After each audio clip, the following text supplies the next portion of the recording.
O mercado financeiro, eu já até expliquei para vocês uma introdução que eu fiz lá na primeira aula, e vocês vão lembrar um pouquinho aqui do que eu estou falando. O mercado financeiro ele é um mercado que é dividido em quatro, basicamente, né, que é o monetário, crédito, capitais e cambial.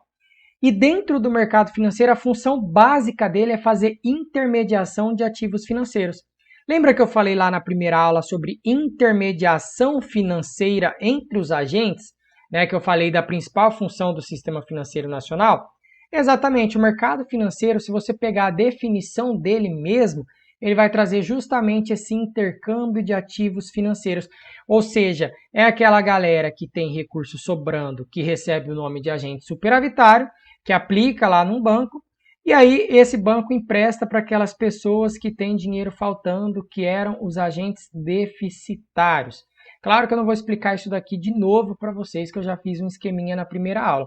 Então, definição formal dele, ó. Podemos definir os mercados financeiros como mecanismo ou ambiente através do qual se produz o intercâmbio de ativos financeiros e se determinam seus preços. Então, ó, mercados nos quais recursos financeiros são transferidos de unidades superavitárias, ou seja, quem tem excesso de fundos, né, de poupança, para os deficitários que têm necessidade de fundos. Beleza, pessoal? As principais funções, né, para que um mercado financeiro ele exista dentro do nosso país, ele tem que cumprir basicamente 4 funções. Essa primeira, que eu acabei de falar aqui, ter um mecanismo eficiente de fixação de preços para os ativos, e aí a gente entra na parte de lei de oferta e demanda, tá? Então, lei de oferta e demanda. O que vem a ser essa demanda? Né?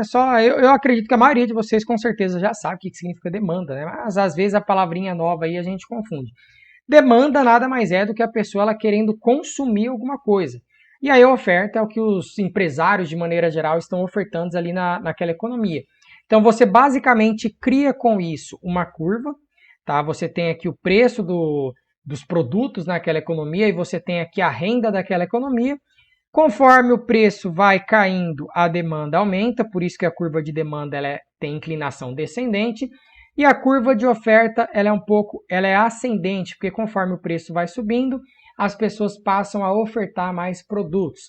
Ah, William, não entendi nada. Não tem problema, tá? Daqui a pouco eu vou falar dessa relação de oferta e demanda, e aí eu explico para vocês melhor. Vou até deixar esse gráfico aqui já.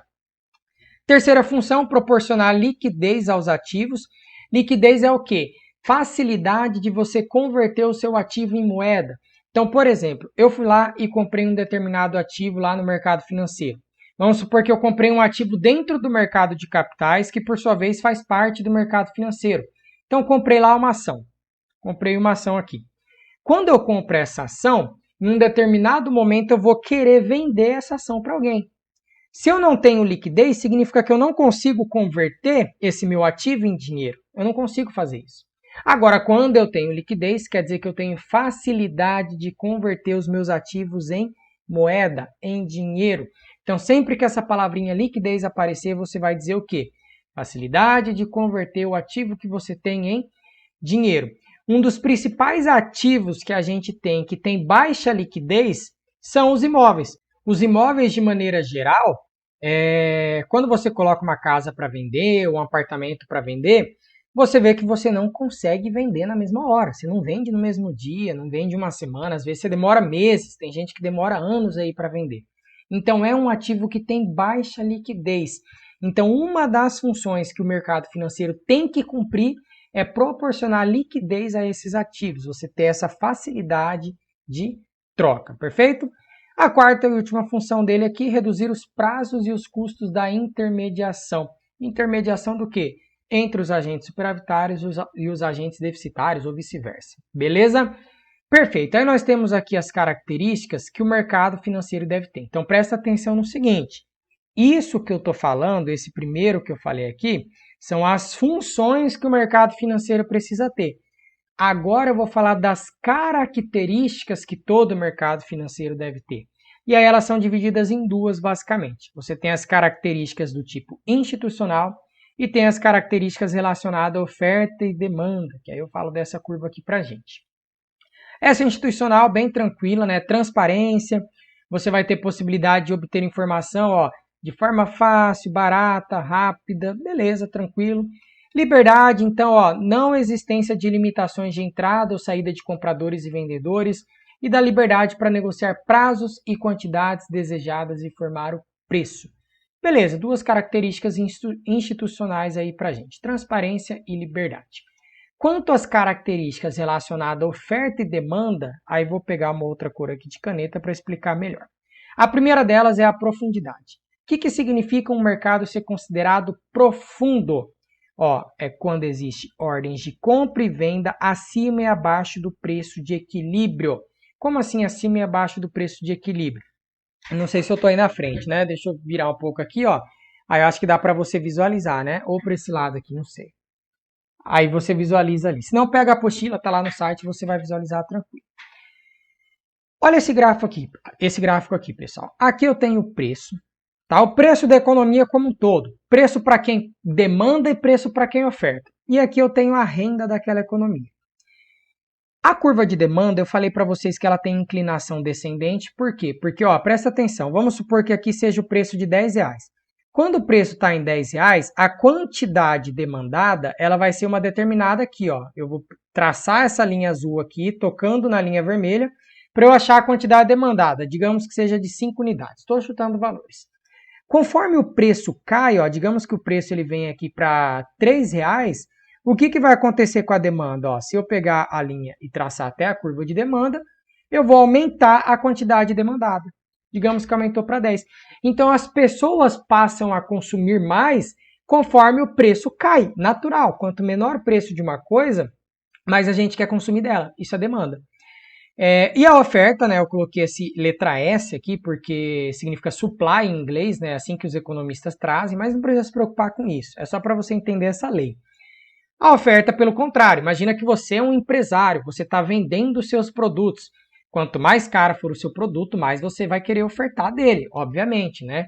Então, ó, se eu pegar dos mesmos R$10 aqui e traçar essa linha até encostar na curva de oferta, você vai ver que a pessoa aqui, o empresário, ele está ofertando uma quantidade grande de produtos, né? Digamos 9. E se você pegar aqui e diminuir para o número 3, o preço cair para 3, essa linha de oferta ia ser tocada bem aqui, a pessoa ia estar ofertando, digamos, somente 4 produtos. Então, pouco, né? Então, ela tem inclinação ascendente justamente porque as pessoas ofertam mais conforme o preço sobe e a da inclinação descendente, elas demandam mais conforme o preço cai. Beleza, William. O que isso tem a ver com profundidade? Vou apagar esse azulzinho aqui, não vou apagar tudo, tá? Só para você não confundir. Deixa eu apagar esse 10, esse aqui, babá. Foca na linha vermelha, né? Já vou até pegar aqui uma cor verde. Esse preço aqui do meio é chamado de preço de equilíbrio. Preço de equilíbrio e quantidade de equilíbrio. Como que a gente faz para atingir o preço de equilíbrio e a quantidade de equilíbrio? Existem várias teorias a respeito disso, mas uma delas diz que nós devemos deixar o mercado ser livre, que as próprias forças de demanda e oferta vão se ajustar a ponto de trazer esse preço e essa quantidade ao preço de equilíbrio, ok? Então, assim, ó, um mercado ele vai ser considerado profundo quando tiver alguma ordem de compra ou venda ou acima ou abaixo desse preço de equilíbrio. Então, eu posso estar querendo vender aqui um determinado produto que o preço de equilíbrio é R$10. Só que aí chega alguém lá para mim e fala, olha, William, eu pago 11. Eu pago R$11 por esse produto. Pode acontecer isso? Pode, não tem problema nenhum. Isso significa que o mercado é profundo, é uma das características do mercado financeiro. Amplitude vai ser o quê? Ó? Quando as ordens de oferta e de demanda existem em quantidades suficientes, ou seja, existe elasticidade. Elasticidade significa sensibilidade, quer dizer que quando o preço se altera, a demanda ou oferta se altera também. Então, a amplitude vai ser quando tem ordens de oferta e demanda em quantidades suficientes. E, por fim, aqui a flexibilidade, né? O mercado vai ser flexível. Quando, diante de qualquer variação no preço de um ativo, aparecem rapidamente novas ordens de compra e de venda. Então, às vezes, um determinado ativo ele pode ter o preço dele lá em queda durante um dia, aí as pessoas rapidamente falam, pô, tá barato, tá com desconto, vou lá comprar. Então, rapidamente elas vão lá, compram e esse preço aqui tende a convergir novamente para o preço de equilíbrio. E a gente pode pensar assim, Eu achei um lugar que está vendendo soja por R$ 50 e numa outra cidade está comprando lá por 100. O que eu faria? Eu ia comprar numa cidade que custa 50 e ia vender na outra que custa 100. E aí, conforme eu fosse fazendo isso, eu ia estar ganhando lucro, obviamente, mas os preços iam começar a se convergir até chegar no preço de equilíbrio. Beleza? Então, assim, pessoal, o que eu gostaria que vocês soubessem aqui nessa parte introdutória do mercado financeiro? É interessante saber as funções. Eu não acho que isso aqui vai trazer dificuldades para vocês, se a prova cobrar isso de vocês. E essas características também não acho que vai ter grande dificuldade, tá? E aí começa, de fato, as classificações dos mercados. Se você pegar na literatura, e eu até peguei desse livro aqui, ó, do Juliano Lima Pinheiro, de Mercado de Capitais, ele não fala só de mercado de capitais, tá? Ele fala de vários outros mercados, fala do mercado financeiro como um todo. Ele mostra lá pra gente essa classificação, e a classificação, ela vai ter vários parâmetros. Vários e vários parâmetros. Só que eu peguei somente 2 parâmetros, porque só a partir desses 2 parâmetros a gente tem os mercados monetário, de capitais, cambial e o de crédito, que é o que o edital do Banco do Brasil está pedindo para a gente. Tem 2 divisões, 2 classificações basicamente. Uma classificação faz relação ao tipo de ativo que a gente está negociando nesse mercado, e a outra faz relação à necessidade das pessoas, necessidades dos clientes. Quando eu pego a classificação segundo o tipo de ativo que está sendo negociado nesse mercado financeiro, eu dou origem ao mercado monetário e também ao mercado de capitais. Tá? Então, assim, ó, classificação do mercado financeiro em relação aos tipos de ativos que são negociados no mercado. A gente tem os ativos monetários e a gente tem os ativos de capitais. Só para você ter uma ideia. Aqui estão os ativos monetários, né, o mercado monetário, e aqui você tem os ativos de capitais. Dentro dessa classificação aqui do mercado monetário, nós temos o mercado de crédito e nós temos o mercado de títulos. Exemplos de operações do mercado de crédito: desconto comercial, crédito bancário, empréstimos a curto prazo. Mercado de títulos, dívida pública a curto prazo, ativos de empresas, ativos bancários. E aí, dentro do mercado de capitais, né, segundo a classificação dos tipos de ativos, nós temos o crédito a longo prazo, o mercado de valores, que é entre a Bolsa de Valores aqui, e as ajudas oficiais do governo, que vai entrar as operações do BNDES, tá? Nessa de crédito a longo prazo, eu trouxe também aqui alguns exemplos. Não precisa decorar isso daí, tá? O que eu mais acho, sendo bem sincero, que deve aparecer aí no edital para vocês, é a classificação segundo a necessidade dos clientes. Por que eu estou falando isso? É um chute que eu estou fazendo, mas por que eu estou falando isso? Porque essa é a classificação mais comum. Porque a partir da necessidade dos clientes, a gente consegue entender da onde surge o crédito, da onde surge o mercado de capitais, da necessidade de trocar moeda surge o mercado de câmbio, né? E da necessidade política e econômica surge o mercado monetário. Mas eu trouxe esse quadro resumitivo só para a gente ter uma ideia, tá? E aí, pessoal, essa classificação aqui dos mercados financeiros com base nos clientes, a gente sempre vai relacionar isso a essa palavra aqui, ó, necessidade.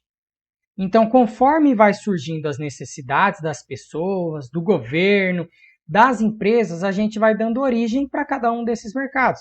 Então, por exemplo, se eu sou uma pessoa que eu estou devendo algum recurso e existe alguém que vai me emprestar esse dinheiro, nós já temos uma pessoa credora, nós já temos uma pessoa devedora. Eu posso fazer um crédito no mercado financeiro, né, dentro de um banco, ou eu não posso fazer com nenhuma intermediação bancária, não precisa fazer. De qualquer forma, eu estou dando origem aqui ao mercado de crédito. Eu estou dando origem a esse tipo de mercado. Então, através dessa necessidade de crédito, eu gero esse mercado de crédito. E a estrutura dele, ó, pode ser crédito bancário, que eu falei para vocês, ou crédito sem intermediação bancária, né? Com intermediação não bancária, que não seja um banco envolvido ali. Não importa, isso daí só para a gente saber que existe lá uma pessoa que é a credora, existe outra pessoa que é a devedora, e vai dar origem a esse mercado aqui. Então, um mercado basicamente de empréstimos, tá? E sempre de curto a médio prazo que a gente vai considerar. Já já vou passar para vocês essa questão de prazos na tabela resumitiva que eu fiz no próximo slide. O mercado de capitais, esse daqui bem simples, né? Imagina que uma empresa ela está resolvendo abrir o capital dela na bolsa e ela precisa fazer captação de recursos. Quando ela precisa fazer captação de recursos, ela está querendo se financiar de alguma forma. Seja para aumentar a formação bruta de capital fixo dela, seja para aumentar a produtividade futura, qualquer coisa que seja, ela vai ter necessidade do quê?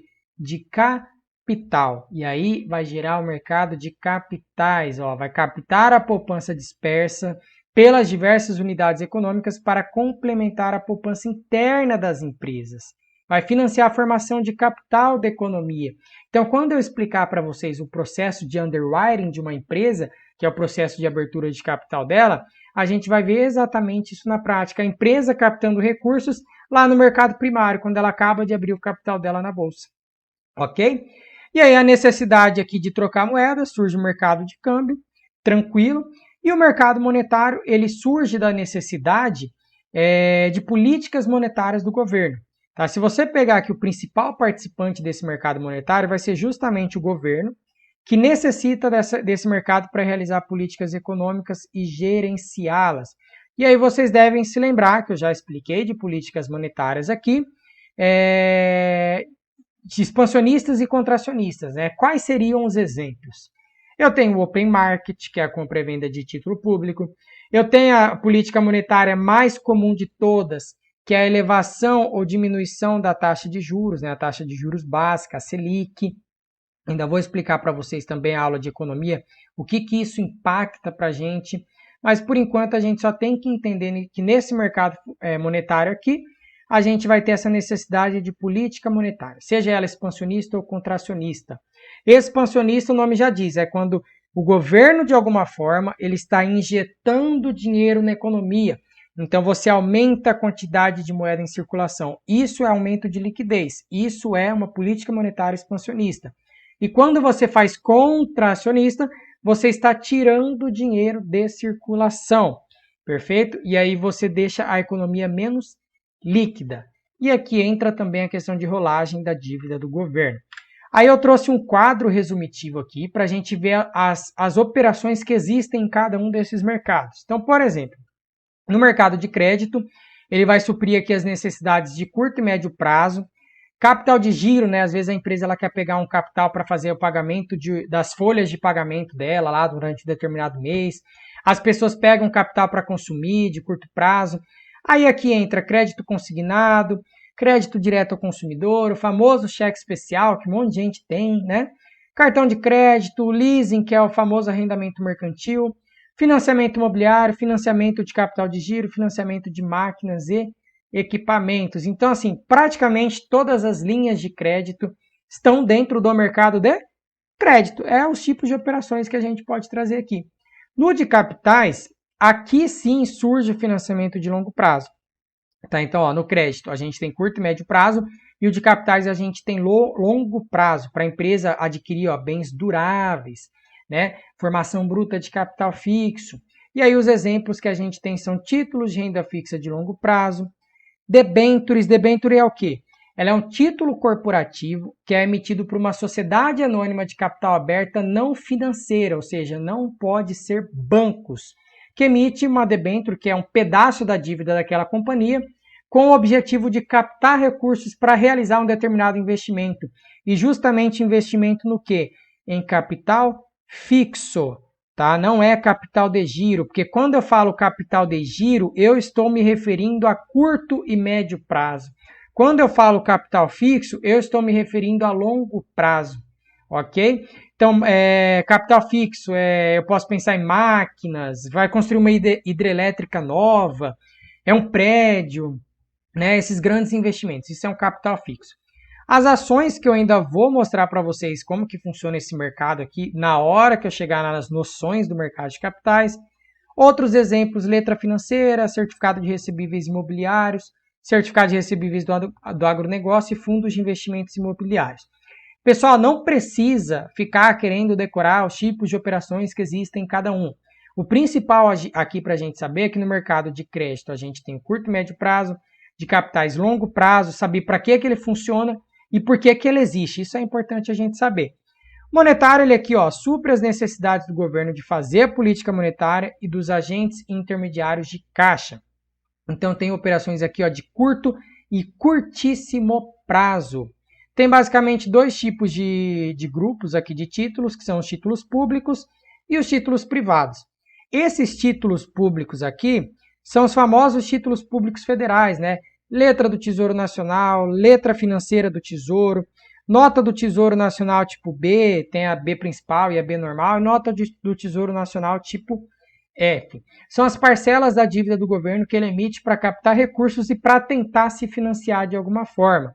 E o privado aqui, né, são aqueles emitidos por bancos ou outras instituições financeiras. Os melhores exemplos que nós temos é o CDB, LCI, LCA, tudo entra aqui também, ok?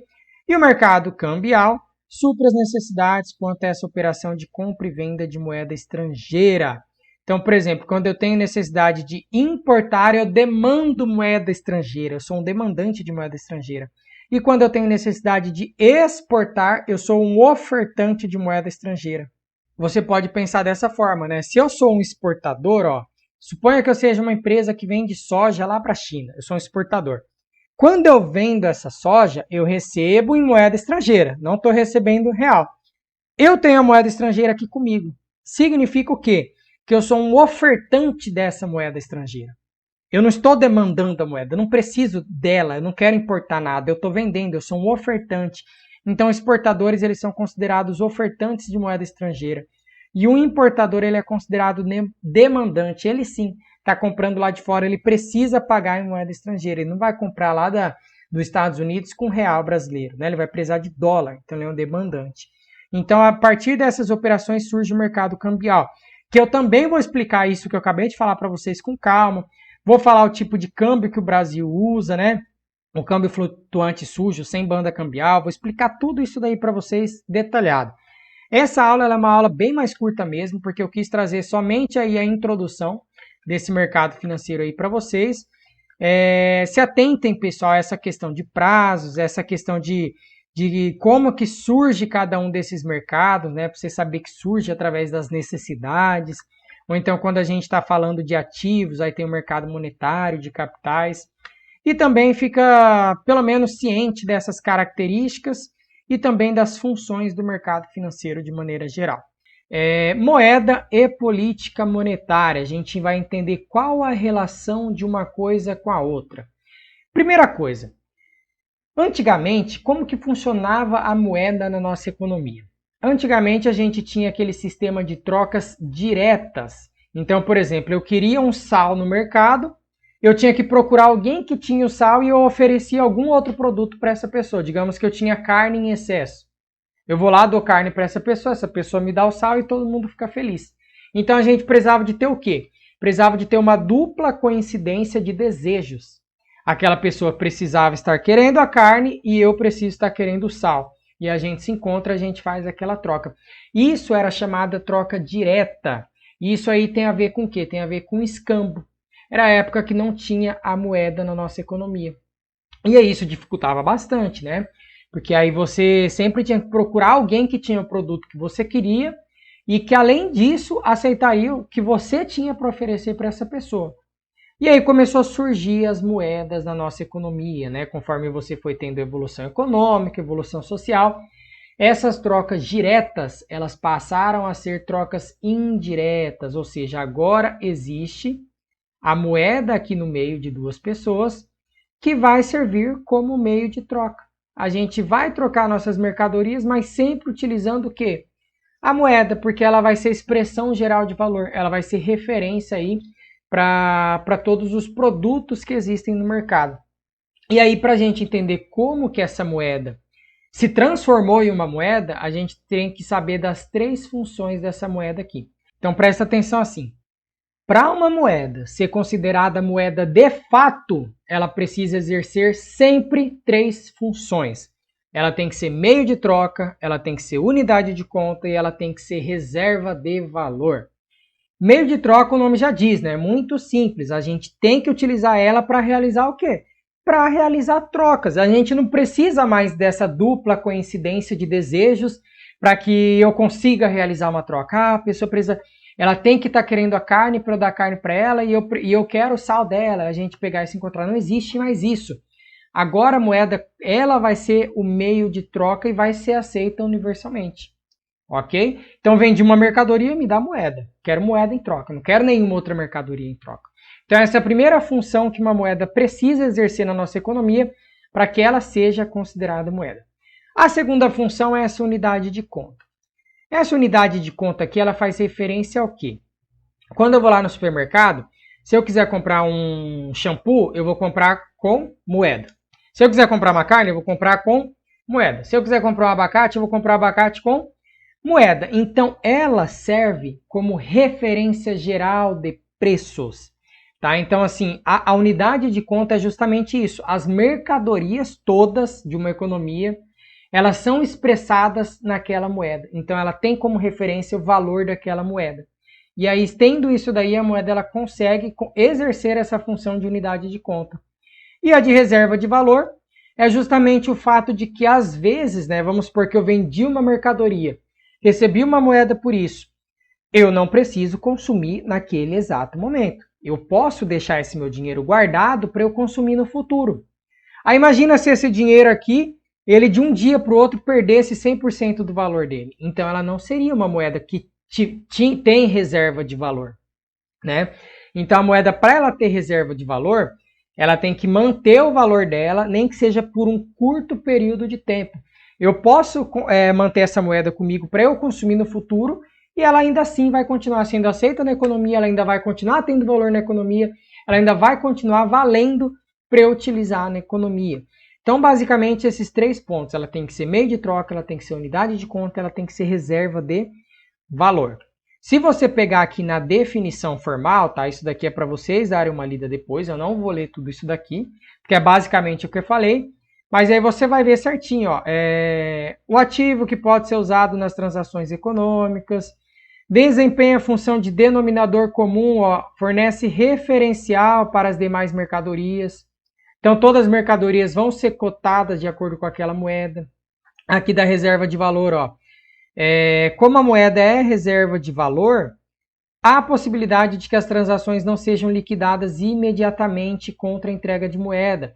Então, ela pode circular como uma promessa de pagamento, uma promessa futura de pagamento. E aí, com isso, a gente dá origem do quê? Do sistema de crédito. É exatamente por conta da moeda ser reserva de valor, a gente consegue dar origem ao nosso sistema de crédito. Perfeito? Só que essa ainda não é a parte principal da aula. Por enquanto, eu só fiz a introdução para vocês o que é uma moeda, quais funções ela precisa exercer para ela ser considerada uma moeda.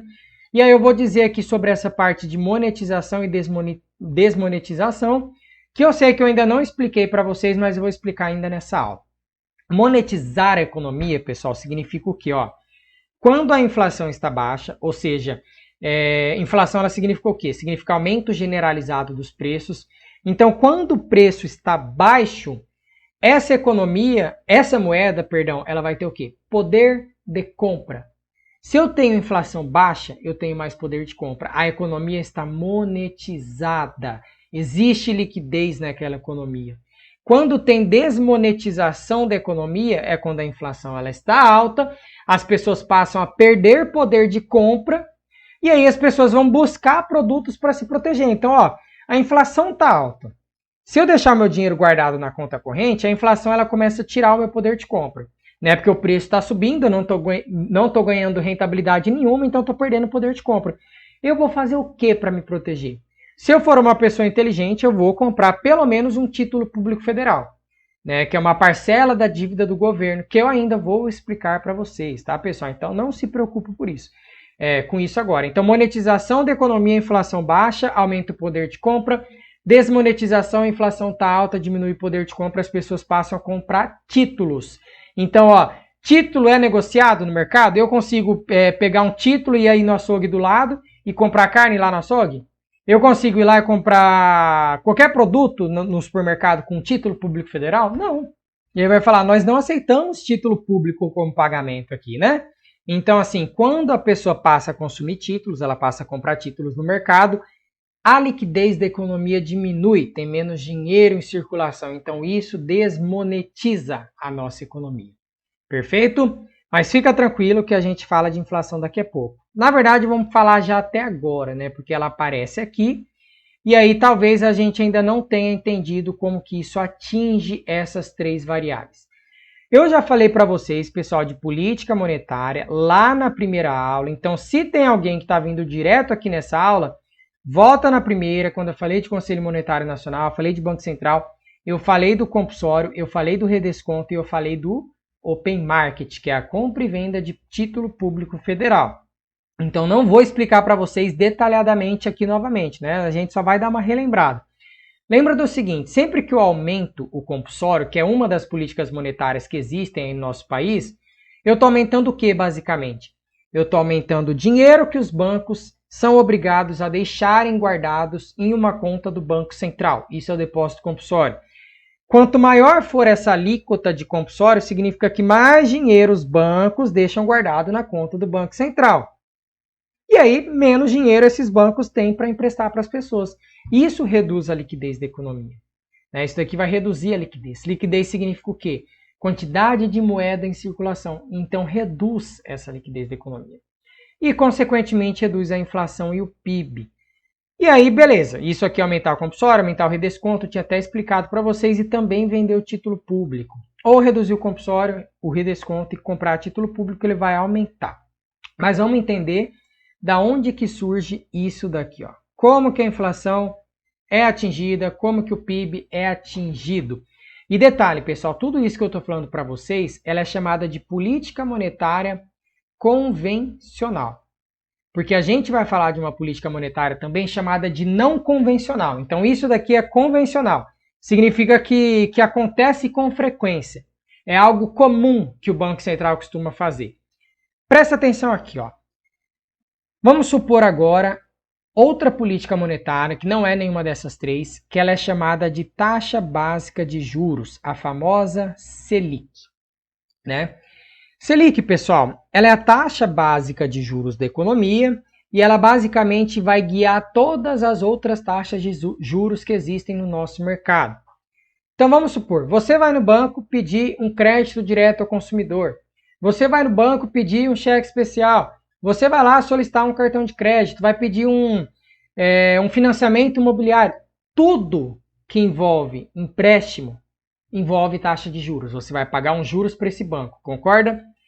Se a Selic ela é a taxa básica de juros, sempre que a Selic sobe, o que vai acontecer com todas as outras taxas de juros da economia? Vai subir também. Então o custo do crédito vai ficar mais caro. Se a taxa básica de juros está subindo aqui e ela guia todas as outras taxas, você como consumidor, você não vai querer financiar o seu carro. Você não vai querer financiar o seu imóvel nesse momento, porque você vai pagar um juros muito alto. E aí você começa a postergar, você fala, não, está muito caro os juros, fui lá no banco, o empréstimo está tudo muito caro, não vou pegar crédito, não quero. E aí você já começa a perceber a primeira variável que é atingida quando a gente aumenta a taxa de juros. Quando a taxa de juros aumenta, o crédito dessa economia cai. Então, ó, a primeira variável que é atingida, o crédito, ele cai. E é muito simples da gente entender isso, né? Aumentou os juros, ficou mais caro, ninguém está querendo financiar nada, ninguém está querendo consumir nada, as pessoas param de pegar crédito. Então, o crédito nessa economia cai. E o crédito, ele é o insumo básico do quê? Do consumo. Eu posso não pegar crédito para fazer minha compra do dia a dia. Mas se eu quiser fazer uma compra de alto valor agregado, ou seja, se eu quero comprar um carro, uma moto, às vezes até uma bicicleta, né? Dependendo da bicicleta lá, a pessoa que gosta muito, gasta muito dinheiro numa bicicleta, a pessoa ela vai lá e pega crédito. Né? No imóvel. Então, todos esses bens de alto valor agregado, a maioria das pessoas, elas precisam de crédito. Então, como o crédito ele é um insumo básico do consumo, quanto menos crédito eu tenho na economia, significa que menos consumo eu vou ter nessa economia. Né? Aí, beleza, os juros aumentou, o crédito diminuiu, o consumo diminuiu também. Agora, pensa como se você fosse um empresário. Pensa pela ótica do empresário. Você é o dono de uma empresa, você sabe que as pessoas não estão pegando dinheiro na economia, não estão pegando crédito e não estão consumindo. Você como dono, você vai contratar mais gente para trabalhar? Você vai investir mais ou você vai investir menos? O que você vai fazer? Aí, ó, você vai falar, pô, olha, eu sei que as pessoas não estão consumindo, tal. Já sei, né? Eu vou contratar menos mão de obra. Não tem como eu contratar muita gente, até porque... Por que eu vou contratar tanta gente? Por que eu vou fazer tanto investimento se as pessoas não estão consumindo? Então, a próxima variável que é atingida na economia com o aumento da taxa de juros é justamente essa daqui, ó, o emprego. Então, o emprego diminui nessa economia, o nível de emprego diminui e, por consequência, o que mais que diminui? Os investimentos, né? Deixa eu colocar aqui embaixo agora, os investimentos. Então, o pessoal, né, os empresários de maneira geral, eles vão parar de investir. As pessoas não vão mais querer executar investimentos para aumentar a produtividade futura, para fazer formação bruta de capital fixo, né? Comprar máquinas, equipamentos. Isso não vai acontecer na economia, porque está muito caro. As pessoas não estão consumindo, o empresário não tem lucro, ele não tem expectativa de lucro. Por que ele vai investir? E aí a gente pode pensar agora o seguinte: beleza, caiu o crédito, caiu o consumo, caiu o emprego, caiu investimentos. E depois de tudo isso, o que você acha que vai acontecer? O empresário, para ele vender o produto dele, ele vai aumentar ou vai diminuir os preços? Imagina você mesmo, você trabalha às vezes num restaurante, você trabalha às vezes como informal, em algum determinado lugar as pessoas não estão consumindo muito. O que você vai fazer? Você vai fazer promoção, você vai começar a diminuir os preços, né? Então aí que começa a aparecer a inflação. Então as pessoas vão começar a reduzir o quê? Os preços daquela economia. Então a gente pode dizer que a inflação, ela cai. Inflação significa aumento generalizado dos preços. Ó, presta atenção. Generalizado. Não é assim, subiu o transporte. Pronto, beleza, estou com inflação na economia. Ou então subiu os preços das habitações. Estou com inflação na economia. Não, a inflação ela pressupõe um aumento generalizado. Tanto que o IPCA, que é o Índice Oficial de Inflação do Brasil, ele é calculado através de uma cesta de mercado. E dentro dessa cesta tem habitação, transporte, vestuário, alimentação. Então tem vários itens lá dentro. Então não é somente um item subindo de preço que a gente tem inflação na economia. Tá, então beleza. Então a Selic, o aumento dela aqui, aumentou os juros, reduziu o crédito, consumo, emprego, investimentos, inflação. E, por consequência, vai reduzir quem? O Produto Interno Bruto dessa economia, o PIB, né? Que é a soma de todos os bens e serviços finais a preços de mercado produzido nessa economia. Dentro da fórmula do PIB, né? Ela é formada de basicamente o quê? O PIB é igual a consumo mais investimentos mais gastos do governo mais exportações menos importações, tá? Deixa eu apagar essa seta gigante aqui para não ficar ruim. Isso aqui é a letra M, tá? Consumo, investimentos, gastos do governo mais exportações, esse X, menos importações. Isso daqui nada mais é do que o saldo líquido da balança comercial. Então, saldo líquido da balança comercial. Não é o intuito eu falar de balança comercial ainda nessa aula, tá? Não vou falar disso, eu vou falar disso quando eu for falar de política cambial, porque daí a gente vai ter a questão da exportação e importação. Por enquanto eu estou introduzindo para vocês. Então o que eu quero que vocês saibam nesse momento? Esse tipo de política, de você aumentar a taxa de juros ou diminuir a taxa de juros, é também uma política monetária e ela é uma política monetária convencional. O Banco Central, através do Comitê de Política Monetária, que é o Copom, que eu já explico para vocês, ele define a meta da taxa Selic 8 vezes ao ano. Então ele pode aumentar ou reduzir a taxa Selic 8 vezes ao ano. E ele vai definir isso, se ele aumenta ou se ele diminui, com base no quê? Com base nas expectativas que ele vai ter com relação à inflação e com relação ao crescimento do Produto Interno Bruto da nossa economia. Então, o que eu quero que vocês saibam nessa parte aqui é justamente isso que eu circulei, tá? Que a Selic aumentando, a taxa de juros aumentando, a gente reduz a inflação na economia, ok? Pelo menos é isso que deveria acontecer, tá? Na teoria econômica é isso que a gente tem que imaginar. E esse restante aqui, né, essa questão de aumentar compulsório, desconto ou vender título público, eu já falei para vocês, então é só dar uma volta lá. Mas por enquanto a gente fica com isso. Então a gente entendeu que existe esse tipo de política monetária. Se eu passar aqui para o lado, né, para a gente fazer relação da inflação Selic, O que eu escrevi, o que eu fiz de desenho ali no slide anterior, tá aqui, ó. Aumentou Selic, bababá, tá tudo aqui bonitinho. Então vamos lá para o seguinte, ó. Selic meta. A meta da taxa Selic é definida pelo Copom. Esse Copom significa Comitê de Política Monetária. E ele tem o objetivo básico dele de atingir a meta de inflação, que quem que define? O Conselho Monetário Nacional. Então lembra que todos os anos o Conselho Monetário Nacional ele define uma meta de inflação. Digamos que ele definiu aqui em 3,75% ao ano, que é justamente a meta definida para 2021. Então o que o Conselho Monetário disse para o Copom? Ele disse o seguinte, olha Copom, eu quero que a taxa de inflação desse ano seja de 3,75% ao ano. O que você vai fazer para tentar atingir essa taxa? Você vai definir a Selic meta, perfeito? Beleza. Então, assim, primeira coisa que a gente tem que saber aqui em relação ao Copom. O Copom ele é formado pela diretoria colegiada do Banco Central. Então, a galera que trabalha ali no Banco Central trabalha também ali no Copom. E ele tem como objetivo básico fazer essa definição da taxa Selic. Ele vai se reunir sempre 8 vezes ao ano, sempre nas terças e nas quartas-feiras. Então, terça-feira a galera vai lá, se reúne e faz o debate. Né? Eles vão começar a debater, olha, eu acho que a inflação vai subir, então a gente tem que aumentar a Selic também para tentar controlar. Ou então, acho que a inflação está baixa, vamos deixar a Selic do jeito que está. Eles começam a debater. Na terça-feira é o dia de debates. Na quarta-feira, eles de fato vão lá e divulgam qual que vai ser a nova Selic meta, ok? Beleza, tudo isso está explicado aqui para vocês, ó. 8 vezes ao ano, terça e quarta-feira, terça reservada, blá, blá, blá, não sei o quê.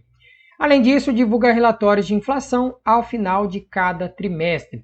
Aqui tem para mostrar como que funciona a reunião do Copom, ó.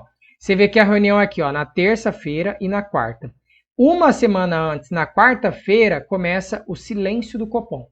Então, o Copom ele não vai falar nada para o mercado, ele não vai dizer um A para o mercado em relação ao que pode vir a acontecer nessa reunião. Ele tem que ficar quieto, né? Aí chegou na terça, tem os debates, na quarta aqui a decisão, e depois, ó, de mais uma semana, aí na terça-feira ele vai fazer o quê? Ele vai divulgar a ata, e na ata do Copom ele diz exatamente por que ele subiu a Selic ou por que ele abaixou a Selic.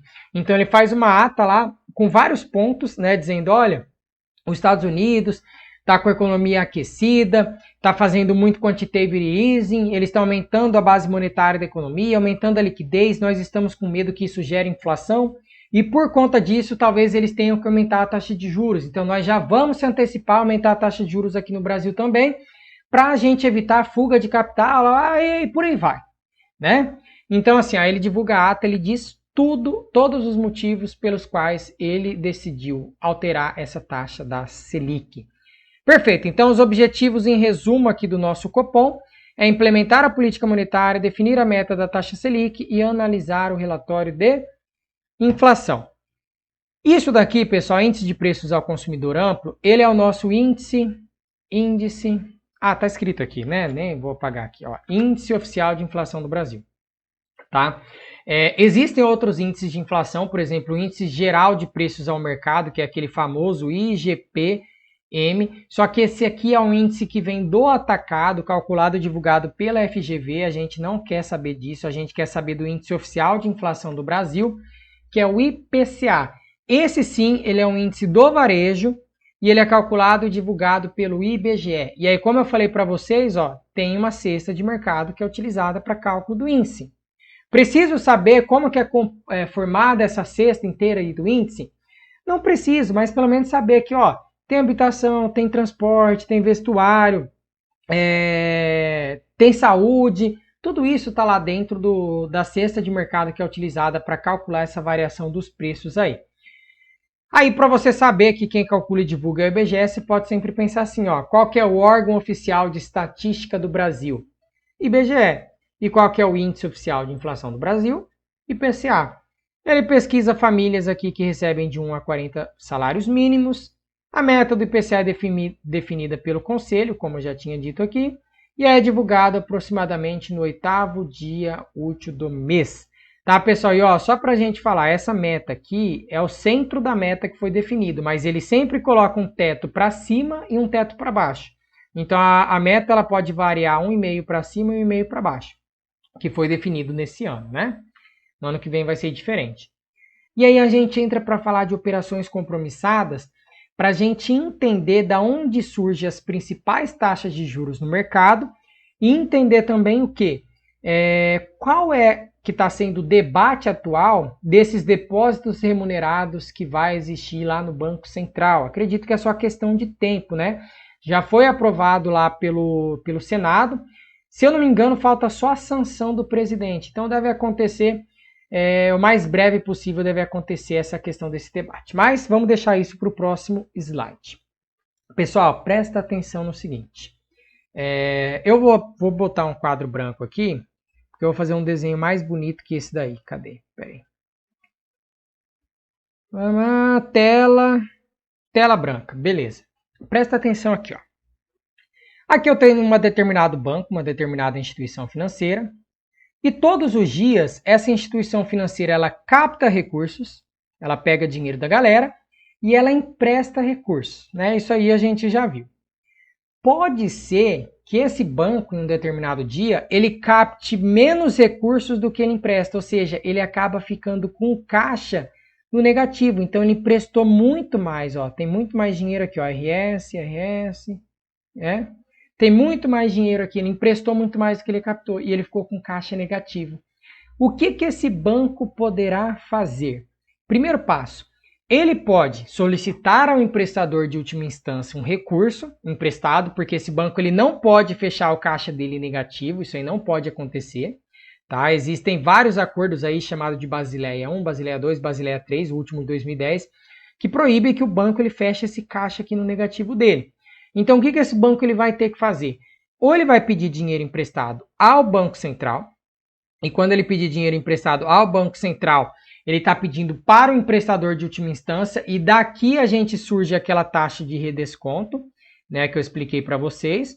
Então, o Banco Central cobra a taxa de juros chamada redesconto dos bancos, ou agora ele vai poder pedir para quem? Para um outro banco, ele pode pedir para a instituição financeira aqui B, né, uma outra instituição financeira. Então, vamos supor que aconteceu o seguinte, esse banco A, esse banco aqui é o A, tá? Esse banco A aqui, ele ficou com caixa negativo e aí ele chegou aqui no banco B e falou assim, banco B é o seguinte, tem como você me emprestar um dinheiro aí para eu fechar o meu caixa aqui fechar meu caixa no positivo hoje? Deixa eu apagar aqui, porque aí a seta vai ficar ao contrário. Aí o banco B vai falar, olha, claro, né, a gente é parceiro, tal, eu te empresto aí o dinheiro, quanto que você está precisando? Ah, estou precisando de só um pouquinho, manda aí para mim. Beleza, né, mas o que você vai me dar em troca, banco A? Porque eu não vou te emprestar dinheiro assim e eu não vou ganhar nada em troca, né, porque esse dinheiro está parado aqui comigo, eu quero ganhar alguns juros com esse dinheiro. Aí o banco A ele vai lá e fala assim, ó, então tá, vamos fazer o seguinte, eu tenho aqui comigo alguns títulos privados, e leia-se, títulos privados, pode ser títulos emitidos por bancos, né, o mais comum de todos é o CDB, o Certificado de Depósito Bancário, e aí ele vai lá e fala assim, ó, então tá, eu te dou esses títulos privados, você me dá esse dinheiro aqui, e aí nós dois ficamos felizes, porque eu fecho meu caixa no positivo, já que agora eu tenho dinheiro, e você vai ganhar o quê? Você vai ganhar os juros de um dia desse título privado. Pronto, nós dois estamos felizes. Essa operação que nós fizemos, banco, ela recebe o nome de operação compromissada. Operação compromissada, lastreada em título privado, com duração de um dia e compromisso de recompra. Compromisso de recompra. Eu vou ler de novo aqui, não sei se a letra está muito boa aí. Operação compromissada lastreada em título privado com duração de um dia e compromisso de recompra. Esse é o nome dessa operação. E por que ela chama compromissada? Justamente porque existe esse compromisso de recompra. Ah, William, não entendi nada. Tá, vamos lá. Lastro significa garantia. Tá? Lastro é igual garantia. Então, quando um determinado banco faz uma operação com outro banco e ele dá como garantia um título privado, significa que o lastro dessa operação é justamente o quê? Esse título privado. E por que duração de um dia? Porque esse caixa do banco A, ele fechou negativo hoje, não significa que amanhã ele vai fechar negativo de novo. Então, no dia seguinte, eles vão ter que inverter essa posição. O banco A devolve o dinheiro para o banco B e o banco B faz o quê? Devolve o título privado para o banco A. Então, existe o compromisso do banco A recomprar esses títulos privados que ele tinha vendido lá para o banco B. Por isso que chama compromisso de recompra. Então, dura apenas um dia. Essas operações interbancárias, entre bancos, lastreadas em títulos privados, daqui vai surgir a famosa taxa CDI, Certificado de Depósito Interfinanceiro. Então, o CDI ele surge justamente das operações compromissadas lastreadas em títulos privados com duração de um dia e compromisso de recompra. Perfeito? Beleza, daqui a pouco vocês vão entender como que o Banco Central pode fazer essas operações compromissadas aí também. Ok, aí tem o outro caso aqui, que seria se o banco ele fizesse o seguinte, né? Não tenho título privado, deixa eu apagar esse CDI, vocês anotem aí depois, tá? Não tenho título privado para te dar. A única coisa que eu tenho aqui é título. Deixa eu pegar a cor verde para não confundir. Eu tenho aqui título público. Você aceita título público? Aí o banco pergunta: não, tranquilo, manda para cá esse título público. Quando essa operação compromissada ela é lastreada em título agora público, aí daqui vai surgir uma outra taxa que é chamada de taxa Selic over. Essa taxa Selic over significa um dia, a duração de um dia. Ela é a taxa praticada no mercado interbancário lastreada em título público federal. William, não sei o que é título público federal ainda. Eu sei, eu ainda vou explicar para vocês, mas só para você entender, o título público ele é uma parcela da dívida do governo. Quando eu compro título público, eu estou emprestando dinheiro para o governo está se financiando. Consequentemente, aumenta a dívida do governo, porque o governo está vendendo um título para você e você está dando dinheiro para o governo ele passa a te dever, né? Então aumenta a dívida do governo na economia. Beleza. Então pode acontecer tudo isso, né? Pode surgir a taxa CDI daí, pode surgir a taxa Selic over, e aí a gente tem esse esqueminha só para a gente entender as operações compromissadas. Anota isso daqui e aí a gente volta lá para o slide agora para continuar a nossa apresentação. Então, Selic over vai ser o quê? A taxa média das operações compromissadas, lastreadas, ou seja, garantidas em título público federal, praticadas no mercado interbancário com duração de um dia e compromisso de recompra. O mercado quem define essa taxa? Claro, eles vão fazer as negociações entre eles, então o mercado vai definir essa taxa. O que muda é que o Copom ele está aqui fora fazendo o quê? Ele vai tentar fazer com que essas operações entre os bancos fiquem em torno da taxa Selic meta que ele definiu. E ele vai fazer isso como? Justamente fazendo as operações compromissadas, só que dessa vez entre o Banco Central e os próprios bancos, né? Então o Banco Central ele pode pegar e fazer uma operação compromissada também com as instituições financeiras. Então seria assim, o Banco Central está aqui, o Banco Central vai lá, vende um título público federal aqui para a instituição financeira. Né? Nesse caso, não estou falando da política monetária de open market, porque eu estou falando de uma operação compromissada que tem essa duração de um dia e esse compromisso de recompra. Então, estou falando de operação compromissada. O open market ele não tem esse compromisso. Tá? O Banco Central ele vai lá e faz uma compromissada aqui com o título público federal. Ele vende aqui ao banco. O banco faz o quê? O banco vai lá e dá dinheiro para o Banco Central. Isso é um tipo de política que o Banco Central pode fazer quando ele quer enxugar a liquidez da economia. Então, o Banco Central, quando ele vende o título público aos bancos, o banco ele não vai pegar título público e emprestar para as pessoas. Né? Então, título público aqui no balanço do banco vai servir como crédito para as pessoas vão pegar dinheiro emprestado e aí vai chegar na sua conta corrente um título público? Não. Então, quanto mais título público ou qualquer outro tipo de título tiver no balanço dessa instituição, menos caixa ela tem, menos dinheiro ela tem sobrando, consequentemente, menos dinheiro vai ter na economia, menos liquidez para essa economia. Então, quando o Banco Central faz isso, ele faz essa venda desse título, Ele tira dinheiro da economia, só que aí tem um problema. Né? Quando ele faz essa venda desses títulos de renda fixa aqui, a dívida do governo aumenta. A dívida do governo aumenta. E aí você fala, William, mas como assim? A dívida do governo aumentou? Não entendi nada, meu Deus do céu. Ó, o Tesouro Nacional, ele é o órgão que emite os títulos públicos federais. Tá? Então, ó, tem aqui o Tesouro Nacional, vamos fazer o esquema aqui em cima. Tem o Tesouro Nacional, que ele é o responsável por fazer a emissão do título público federal. O Banco Central, ele pode comprar esses títulos, né? Ele pode ter esses títulos aqui em sua posse, ele pode ter ali. E ele pode pegar e vender esses títulos. Então, ó, preste atenção, não é o Banco Central que emite o título, quem emite é o Tesouro Nacional. Então, o Banco Central ele pode ter esses títulos com ele.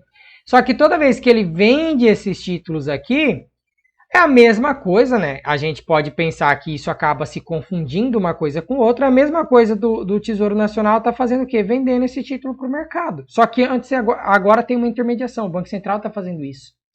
Só que aí, como o Tesouro está vendendo o título público ao mercado, a dívida do Tesouro está aumentando, porque ele está pegando dinheiro emprestado das pessoas. As pessoas estão comprando títulos, os bancos estão comprando títulos, e aí a dívida do governo acaba aumentando, mesmo que isso não seja uma política fiscal, isso é uma política monetária. Né? E aí por isso a gente vai ver o debate, daqui a pouco vocês vão entender melhor, sobre os depósitos remunerados, que vai passar a existir, né? Eu acredito que sim, lá no Banco Central, justamente para você eliminar essa questão de quando você faz uma operação compromissada, você aumenta a dívida do governo, mesmo sem o governo ter gastado mais. O governo não gastou aqui, ó. Não teve gasto em excesso, né, em relação à arrecadação. Não teve gasto nenhum em excesso. Não foi uma política fiscal expansionista. Perfeito? Beleza, pessoal. Vou explicar ainda esse esqueminha aqui para vocês. Então, por enquanto, saber de onde surge a Selic Over, saber de onde surge o CDI que eu expliquei, e saber que essas operações compromissadas são isso, ó, vendas de títulos de renda fixa realizadas por instituições financeiras ao investidor com compromisso de recomprá-los. Pode ter tanto entre bancos, que foi o que eu fiz o exemplo ali naquela tela em branco, né? Entre duas instituições financeiras, como pode ter a compromissada entre o Banco Central e a instituição financeira, sem problema nenhum. E aí aqui a PTAX é uma outra taxa também que surge aí nesses mercados, que é a média das cotações do dólar no mercado, calculada pelo Banco Central por meio de metodologia própria. Ainda vou falar da PTAX na aula de câmbio, eu só trouxe ela aqui para a gente ter essa definiçãozinha aí mesmo, perfeito? Então a gente já sabe como que funcionam essas operações compromissadas aí. É um tipo de política monetária também convencional. E aí, pessoal, a gente entra na parte de política monetária não convencional. Então, quero que vocês prestem muita atenção nisso, porque é uma coisa que a gente não vê sendo falada muito aí no noticiário, né? Jornalistas não falam muito, o mercado não fala muito, e é uma coisa que veio acontecendo bastante aí nos Estados Unidos. O Banco Central norte-americano está utilizando desse quantitative easing aqui muito, muito mesmo, desde o início lá da pandemia. E aí ele é também um tipo de política monetária, mas é chamada de não convencional. A gente vai entender o que é esse quantitative easing, que é essa flexibilização quantitativa. Ó. Então é uma forma de política monetária não convencional em que o Banco Central compra títulos de longo prazo no mercado aberto para aumentar a oferta de moeda e encorajar empréstimos e investimentos. Então vamos fazer o nosso desenho. Aqui está o Banco Central. E o Banco Central ele vai fazer o quê? Ó? Ele vai comprar título público federal. Ele pode comprar ou diretamente aqui do governo, né, que é o mais comum que ele faça, ele vai lá e compra os títulos direto aqui do governo, ou ele pode comprar de uma outra instituição financeira, né, de um determinado banco. Pode ser inclusive com títulos hipotecários, ele pode comprar esses títulos aí. Então o que ele vai fazer? Quando ele está comprando esse título do governo, obviamente o Banco Central está dando dinheiro ao governo ou está dando dinheiro aos bancos, porque ó, ele está comprando, ele está pagando por algo. Em contrapartida, o governo vai fazer o quê? Vai dar esses títulos aqui para o Banco Central e a instituição financeira também vai dar esse título aqui para o Banco Central. Quando o Banco Central faz isso, quando ele está comprando, Ele está basicamente adicionando dinheiro novo à economia. Ó, ele está adicionando dinheiro novo à economia. O governo passa a ter mais poder de exercer política fiscal. Né? Um exemplo de política fiscal expansionista foi esse auxílio emergencial que a gente teve, acho que até está tendo ainda, de você tentar dar dinheiro para as pessoas, para que as pessoas elas não fiquem sem consumir, sem ter uma renda mínima. Isso é uma política fiscal e ela é chamada de política fiscal expansionista. É um dinheiro novo que está entrando na economia. E aí, com isso, né, como a gente passa a ter dinheiro novo na economia, isso acaba reduzindo o quê? Reduzindo a taxa de juros. Né, vamos colocar aqui Selic, você acaba reduzindo a taxa de juros, porque você aumenta a oferta dos títulos de renda fixa. Então, o Banco Central ele passa a ter muito título de renda fixa para ser ofertado. Quanto mais eu tenho de uma coisa, menos ela vale. Consequentemente, você tem o quê? Uma taxa de juros menor. Tá? Então, assim, é um tipo de política que o Banco Central ele pode utilizar, que o grande objetivo dela é aumentar a oferta de moeda da economia. Você passa a aumentar essa oferta de moeda da economia, é utilizada geralmente quando a taxa de juros já está baixa no mercado, com o objetivo de aumentar o crédito. Então, assim, ó, quando o juros está lá, digamos que a taxa Selic nossa aqui esteja em 0,25, né? Sonho de todo mundo, 0,25. Juros está muito baixo. Imagina a seguinte situação. O Banco Central, ele vai lá, aqui está o Banco Central, ele vai lá e decide vender título público. Ele decide vender um título público que ele tem lá no seu balanço para as instituições financeiras. E aí o banco, em contrapartida, vai dar dinheiro para o Banco Central. Óbvio, beleza, isso daí está enxugando a liquidez da economia. É o contrário do que o quantitative easing vai fazer, ele vai aumentar a liquidez da economia. Só que só para a gente entender, se ele tenta vender o título público para o banco pode dizer o seguinte, eu não quero comprar esse título público seu. Esse título público seu paga muito pouco, paga só 0,25, para mim não vale a pena. Ou então ao contrário, né? Se o Banco Central ele tentar comprar aqui o título público, se a taxa de juros ela está em 0,25, a gente pode pressupor que, e não precisa entender ainda isso, tá? Mas a gente pode entender que se a taxa de juros está muito baixa, o preço desse título, que é chamado de preço unitário, ele está muito alto. E por ele estar muito alto, o rendimento dele está menor. O rendimento desse título está menor. Então o banco aqui ele pode simplesmente dizer o seguinte, olha, não vou vender esse meu título público aqui para você, né, nessa operação contrária. O Banco Central quer comprar o título público da instituição financeira. Não vou vender esse título público para você, Banco Central. Não vou fazer isso porque eu não vou ganhar rendimento nenhum. Está muito baixo. O meu preço unitário, basicamente, né, que é o valor presente daquele título, ele está praticamente próximo do valor de vencimento daquele título, que é o valor de face daquele título. Não precisa saber isso, tá, pessoal? De verdade. Por enquanto, não precisa saber isso. Mas só para você entender. Então, se o juros está muito baixo, essas operações de mercado aberto, que o Banco Central vai lá e compra títulos ou vende títulos, elas deixam de ser eficazes. E aí, por ela deixar de ser eficaz, o Banco Central ele tem que ter outras alternativas. Então, ele vai lá diretão e começa a comprar títulos direto lá de longo prazo com o governo e com os bancos. Então, ele começa a aumentar a oferta de moeda dessa economia. Ok? Então, praticamente está dando dinheiro ali para o pessoal. Quais são as principais vantagens do quantitative easing? Ó, é uma forma de política monetária usada pelos bancos como método para aumentar rapidamente a oferta de moeda e estimular a atividade econômica. Rapidamente você aumenta o dinheiro em circulação. E isso de maneira bem rápida mesmo. Então, assim, se os bancos passam a ter mais dinheiro, o governo passa a ter mais dinheiro, e o juros está muito baixo na economia, ambos não vão querer investir em títulos. Ambos vão querer o quê? Aplicar em alguma coisa. Então, eles vão começar a fazer investimentos, eles vão começar a emprestar esses recursos, então se aumenta a oferta de moeda na economia. Então, ó, geralmente envolve a compra de títulos de governo do longo prazo, bem como outros tipos de ativos, como, por exemplo, lastreados em hipotecas. Foi um exemplo que eu dei para vocês.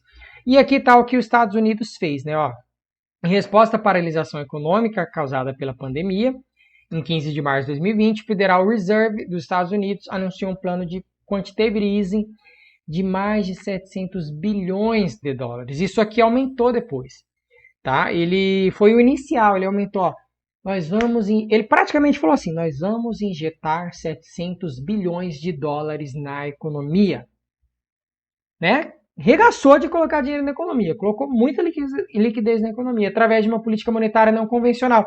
E a grande vantagem dessa política monetária não convencional é justamente que as pessoas naquele momento estavam sem renda, as pessoas estavam sem emprego, as pessoas não estavam trabalhando. Imagina se todo mundo para de consumir. Imagina se todo mundo para de vender, a economia quebra. Então, se aumenta rapidamente a oferta de moeda, dá renda para as pessoas, dá renda na mão das pessoas para que as pessoas passem a consumir, para que as pessoas não deixem de consumir, tá?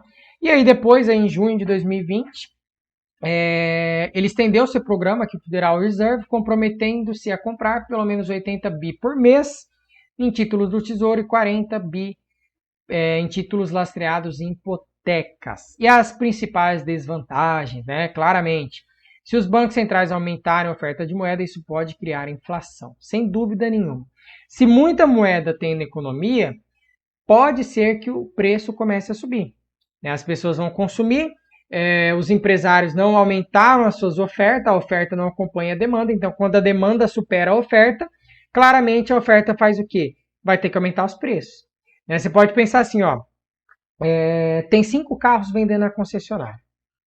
E aí chega 5 pessoas para comprar. Beleza, vendeu para os 5, tá ótimo. Se chega 3 pessoas para comprar, essas 3 pessoas que estão comprando, elas têm até poder de barganha, né? Fala, tem 5 sobrando aí, a gente só tem 3, vamos abaixar esse preço aí, né? Agora, imagina se chega 500 pessoas para comprar esses 5 carros. O que a concessionária vai fazer? Ela vai aumentar o preço, ó, porque a demanda superou a oferta. Ela aumenta o preço e isso gera inflação. O pior cenário, né, possível nesse caso aqui, ó, é se essa estratégia causar inflação e não ter crescimento econômico pretendido. Porque assim, se isso vier acompanhado de crescimento econômico, a gente pressupõe que o crescimento econômico ele aumenta a renda das pessoas, consequentemente vai aumentar o consumo das pessoas, vai aumentar o nível de emprego e vai aumentar a arrecadação do governo, o governo vai conseguir arrecadar mais, então as coisas vão fluir. Agora, se houver inflação e não tiver crescimento econômico, aí a gente entra no chamado de estagflação. Então é uma situação que a economia pode viver, que você tem inflação e que você não tem crescimento econômico. A inflação ela pode vir aí da oferta ou da demanda, tá? Não importa pra gente também nesse momento aqui. Beleza, aí a outra desvantagem aqui, ó, embora a maioria dos bancos dos bancos centrais seja criada pelos governos e exista aqui alguma supervisão regulatória, eles não podem forçar os bancos em seus países a aumentar sua atividade de empréstimo. Então, o que pode acontecer? O banco dá o dinheiro para o governo, né? Comprou os títulos, deu dinheiro para o governo e comprou os títulos, deu dinheiro para o banco. E aí o banco fala, beleza, obrigado, não vou emprestar esse dinheiro. Ele não tem como obrigar o banco a emprestar esse recurso. E se o banco decidir não emprestar? Aí justamente é o que acontece. Você aumentou a oferta de moeda exorbitantemente na economia, só que você não aumentou o crédito, você não aumentou o consumo dessa economia. Tá? E não tem como formar os tomadores de empréstimos a buscar empréstimo. Então a gente pressupõe, né, 2 coisas. Que o banco vai emprestar e que exista alguém do outro lado que vai lá pegar emprestado esse dinheiro. Pode ser que nem outro aconteça, né? Então isso daí é um grande problema para a gente. E outra grande consequência aqui é que ela pode desvalorizar a moeda doméstica. Quanto mais moeda eu tenho em circulação, né? Lembra, quanto mais eu tenho de uma coisa, menos ela vale. Se eu tenho muitos reais aí no mercado, tá todo mundo com dinheiro, o real ele vale menos. Então a gente desvaloriza a nossa moeda. Tudo bem, desvalorizou a moeda, isso favorece a exportação. Ainda vou explicar para vocês na aula de política cambial. Vai favorecer a gente vender para fora, vai aumentar o nosso saldo da balança comercial, né? Superávit comercial. Mas aumenta nossos custos, porque se a moeda está fraca, é mais difícil a gente comprar produtos lá de fora. É mais difícil a gente importar. Isso pode aumentar o custo de produção nosso e, consequentemente, pode aumentar o quê? A inflação. Então, é outra coisa que pode prejudicar, pode aumentar a inflação. Aumenta o custo de produção nosso, aumenta os níveis de preço nosso e, às vezes, a gente pode começar a gastar reserva internacional para comprar poucos produtos, né? Então, essas são as principais desvantagens. Ok, pessoal. Prometo que está acabando. Agora a gente... tá acabando. Esse aqui é o último slide, né? para a gente falar sobre o debate dos depósitos remunerados do Banco Central no Banco Central do Brasil. Presta atenção nisso daqui, pessoal. Eu falei para vocês prestarem atenção toda hora, né? Na aula inteira, vocês vão prestar atenção. O Banco Central do Brasil, ele pode fazer o quê? Às vezes eu escrevo Bacen, às vezes eu escrevo Banco Central do Brasil, tudo a mesma coisa, tá? Ele pode fazer as operações compromissadas, então ele pode pegar aqui e vender um título público aos bancos, né? Ele pode vender isso daqui aos bancos, e os bancos dão dinheiro aqui para o Banco Central. Perfeito, isso é uma operação compromissada. Qual que é o grande problema disso? Quando o Banco Central vende um título público aos bancos, a dívida do governo aumenta, porque é a mesma coisa de eu estar comprando lá títulos do governo. A dívida aumenta, é um título público que está sendo emitido. Então isso daqui ele é incluído na dívida pública. E aí que está o problema. Muitas pessoas no mercado começam a olhar a dívida pública por essa ótica. A pessoa ela não tira as operações compromissadas do Banco Central para analisar de fato o que vem do governo e o que vem de política monetária. Então acaba confundindo, né? O mercado financeiro ele acaba olhando essa dívida e aí a dívida está 88% do PIB, a dívida está 90% do PIB. E aí você começa a ter essa restrição, você não consegue fazer com que o governo realize investimentos. Porque senão você está sempre falando que a dívida está aumentando, porque você tem essas operações compromissadas aqui, que aumenta a dívida do governo, mas detalhe, não vem de gasto do governo. Não é o governo que está gastando dinheiro. Né? Então, às vezes, isso daqui aumentando, faz a gente pensar o quê? Faz a gente pensar assim, ó, se a dívida está aumentando, o governo está gastando mais do que ele arrecada. Se o governo está gastando mais do que ele arrecada e eu não estou vendo nenhuma melhoria aí no nosso país, alguma coisa de errado está acontecendo. Só que às vezes não tem nada a ver. Né? Às vezes a dívida está aumentando, o governo não tem nada a ver com a paçoca, por quê? Porque o Banco Central está justamente efetuando essas operações compromissadas. E isso daqui no Brasil, ele equivale a quase 20% da dívida do Brasil. 20% aqui do PIB, 20% da dívida do governo, ela vem basicamente dessas operações compromissadas. E aí o objetivo é você fazer basicamente o quê? Como um passe de mágica, você muda o nome de operações compromissadas e você passa a evitar isso daqui. Não tem mais isso de título público federal. Eu não vou mais vender esse título para você. Você, banco, tem dinheiro sobrando?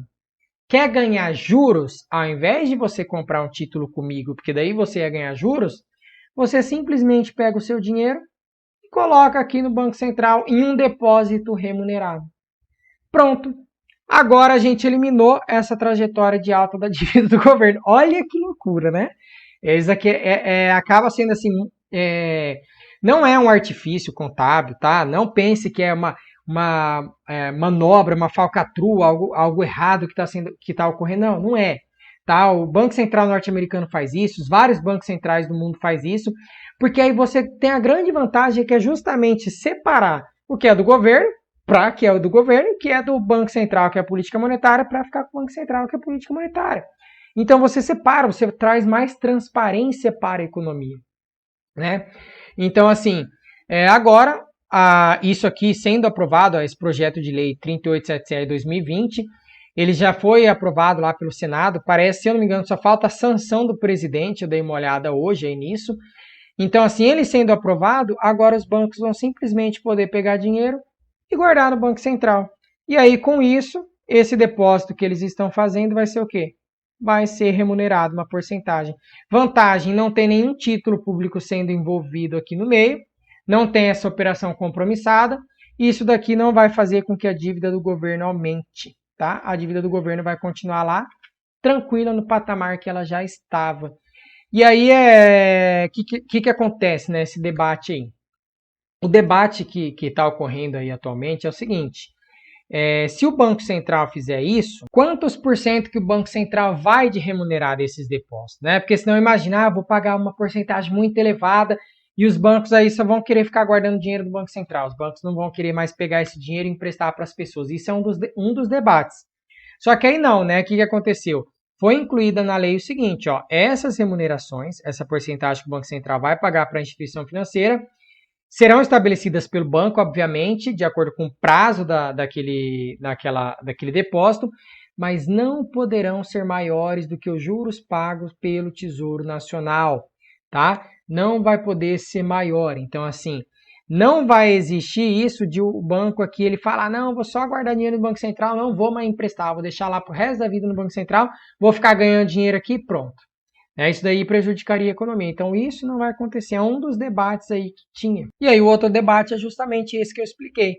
Com isso aí acontecendo, a gente elimina isso daqui, ó, esse problema da operação compromissada ser incluída na dívida pública.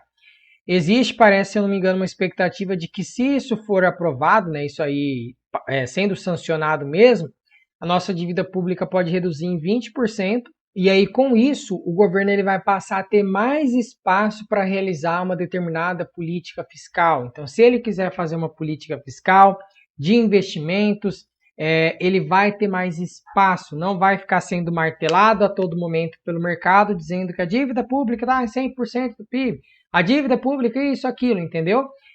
E misturando operações que não devem ser misturadas. Política monetária é uma coisa, política fiscal é outra. Obrigado, bons estudos a todos, aguardo vocês na próxima aula. Tchau, tchau, pessoal.